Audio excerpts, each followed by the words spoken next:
Morning, everyone, and wishing you a blessed Friday. I recently shared in a homily at the Seaport Shrine of how last week I had gone for a jog in my hometown of Canton.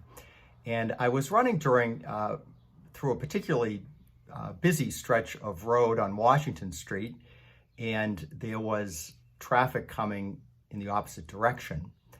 And as I approached a house where I normally would run just a bit onto the front of the house, I saw that there was a man mowing his lawn. So I thought, well, my choice is to kind of dart out into the traffic, which obviously was not a good idea, or to have to stop. But the man saw me coming and he stopped mowing the lawn. He pulled the lawnmower back and he gestured for me to come forward.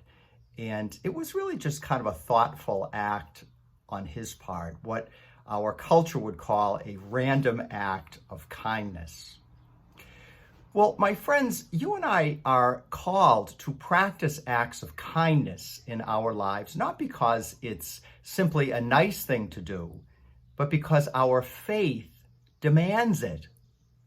Throughout this week and next as well, we hear in the Gospel from the Sermon on the Mount, chapters 5 through 7 of Matthew's Gospel, which begins, of course, with the Beatitudes. After the Beatitudes, our Lord gets into specifics of how those virtues are to be practiced.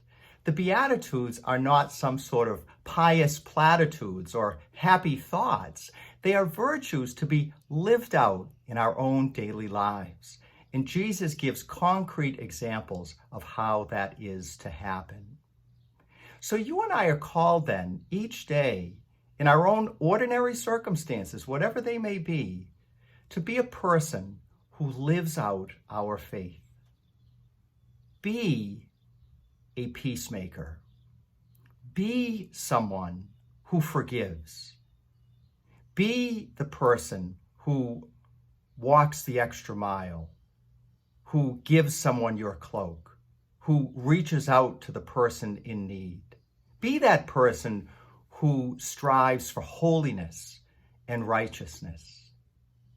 Be a person who is truly a friend of Jesus, because Jesus, of course, is the fulfillment of the Beatitudes.